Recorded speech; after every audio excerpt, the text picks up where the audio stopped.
Hi everyone, welcome back to my channel. Um, I'm going to continue with the same subject that I was talking about last week, that's self-love. Self-love is a very vast subject, and I want to go slow so that everybody can understand what self-love is all about and why it is such an important topic for me. So basically, we are going to put the scenario of what is really happening right now. So what we are going through is we have this idea that when we love ourselves, we are being selfish and egoistic. But when we love somebody else, we will get back love from them, and that's how we should feel loved. And we should not use self love as a tool. And that's exactly what we have been doing over the period of time. And this thing has very serious consequences. The consequences of this idea of that I have to love somebody to get back love for myself is making life very difficult for everybody. There are thousands of people feeling unloved because the issue with this situation is I don't know how the other person feels loved. And I am basically trying my best to make the other person feel loved. And to top it, I don't know what makes me feel loved. So basically what I'm doing is I'm investing all my time and energy in finding out what makes the other person feel loved and doing that, instead of knowing what makes me feel loved and helping myself. So when I am investing so much energy in trying to make somebody else feel loved, and I don't succeed, most of the times we do not succeed in this effort that we make to make other people feel loved, because I don't know if you have read the book called Five Love Languages of Gary Chapman. I read the book, and what I realized in that book was that there are five different ways people can feel loved: by words, by gifts, by time, by service, or by touch. That's what he basically says in his book. And different people value each of this differently. So for a certain person, for a one person, words might be very important, and there might be other people for whom time might be very important. And uh, if I feel loved by time and I start giving that to somebody, they don't feel loved. And I am thinking, this is how I feel loved, so I'm doing the same to the other person. But the other person doesn't feel loved. They might um, go with my what I do, but they don't feel satisfied, they don't feel loved. And so we are going around in this world with a lot of people feeling unloved. And when there are so many people feeling unloved, the result is that we start twisting, we start manipulating, we start creating drama to be able to get the love we want. So when you see a husband watching his favorite sports channel and the wife shouting in the background, trying to uh, get his attention, which looks like an act of disturbance or an act of asking for attention, is actually a call for love. She doesn't feel loved, and that's what she's asking for. And similarly, when you see somebody like a man getting upset on little things, and you wonder what's such a big deal out of this small thing, and you don't understand, but the idea behind is call for attention, call for connection, and ultimately it's actually a call for love. So being aware that this thing is really creating manipulation, fights, violence, um, drama in life makes me realize how important it is to have self-love. And this idea of giving love to get back love, it creates a double bind in the relationship. What it does is I'm giving you so that I can get back. And when I'm giving with the intention of getting back, the whole thing becomes like a business, like an investment you are making in love. And when you are making an investment in love, the love becomes conditional. It is no more unconditional love. So supposing you catch yourself saying, yeah, you know what, I did so much for my children. Supposing you catch yourself saying, I did so much for my children and my children nothing. Or I did this for this one and look at them, nothing. That you might say, no, Anita, how can I love my children unconditionally? I'm not expecting anything from them. Yeah, but that complaint shows that you had an expectation. And believe it or not, believe it or not, most of us don't go through life thinking that we are doing a business in love, because we don't do thinking if I give I will get back. We don't think that way. But it's a programming, it's a very subtle programming that we have in our mind, which says what I do for others, others will do for me. What I give others is what I will get back. And that's one of the reasons we keep doing things thinking if I give love to somebody, they will give me love back. And when I don't get the love back from that person, what do? I take away my investment. Do you love a person who doesn't love you back? No, we don't do it. We usually love people who love us back. If the other person is not loving us back, we are not loving them. That is how we behave in life. So, supposing we have an animal, and animals have unconditional love, right?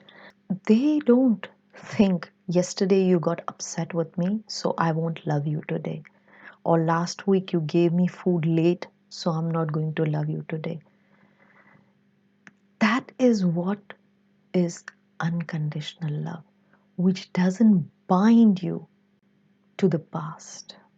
Let me paint you the picture of self love now. Imagine now that everyone knows how to love charge themselves with love without waiting for others to love charge them. And how do you think the world would be? Everyone would bring love to the table. Everyone would be full of love. No one will give with the expectation of getting back, and no one will feel unloved. And there will be no more fighting or shouting for attention and connection. You see, such a simple thing, but will have such a big result. Everyone will bring love to the table, the love that is overflowing from them as a result of connection they have with the source of love. That's what I've been talking about. When I am full of love, what I take to the table, what I take into all the dealings of my life is love. So in coaching, we call it to give from the plate. So when you are pouring tea into a cup, what overflows and falls into the plate is what others receive or others get. And it does, in a certain way, feel not something that is very nice, but that way you are giving others what you have, but at the same time, you are not feeling the lack of it. Since the cup is always full and you're giving from the plate, your giving becomes actually unconditional. Why it becomes unconditional?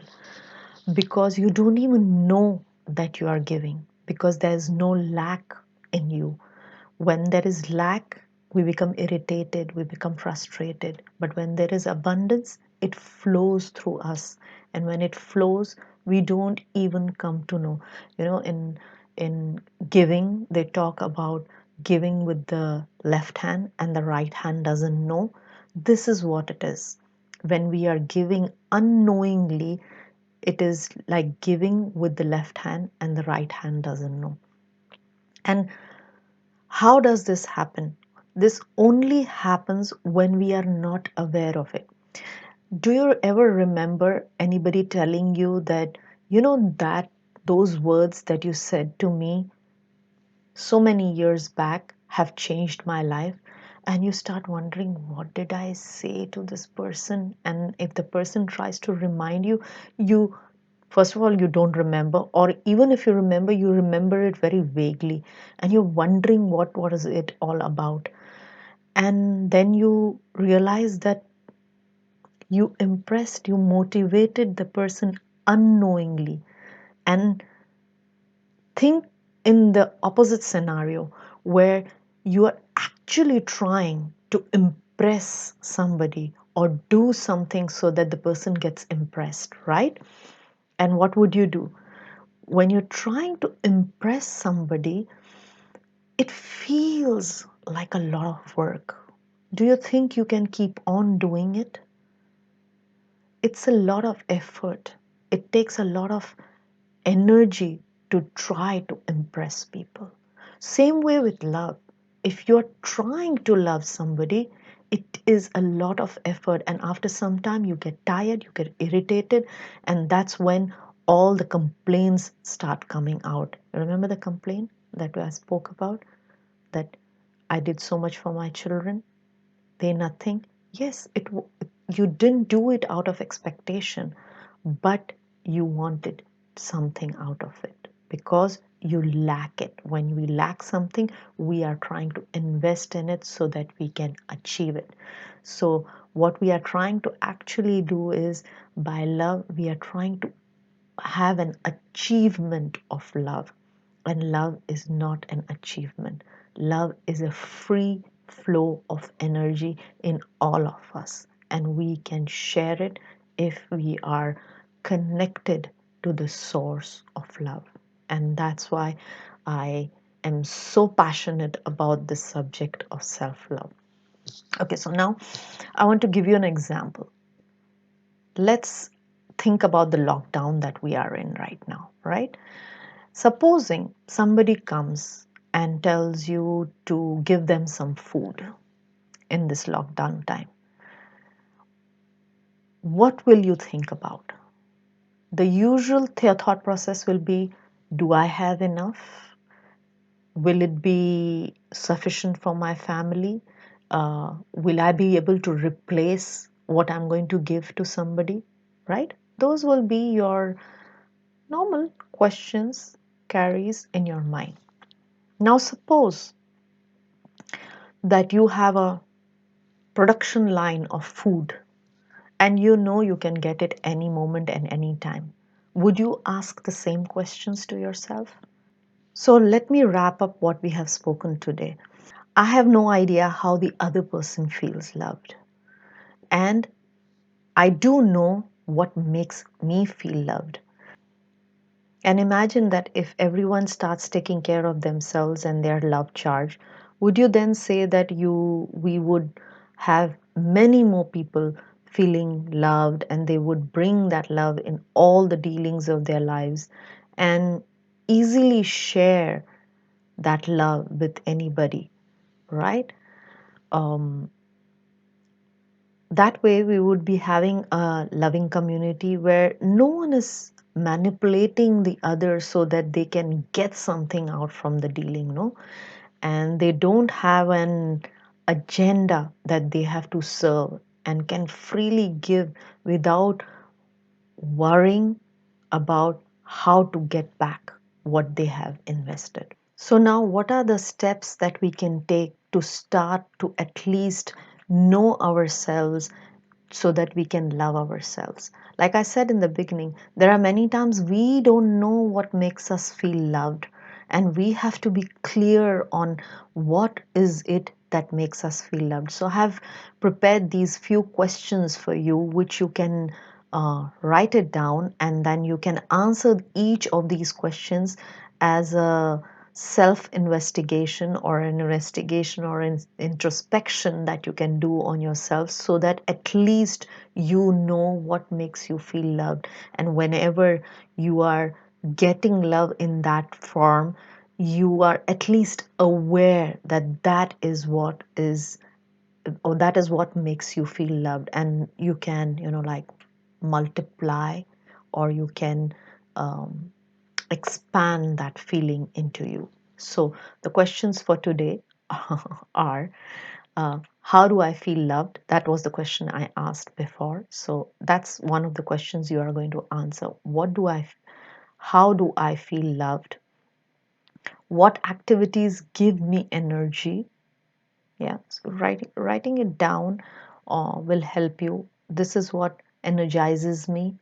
These are the things when I do it. This is what energizes me. Then what activities drain me, because we do need to know what do the opposite of what we want. Then what makes me feel cared for?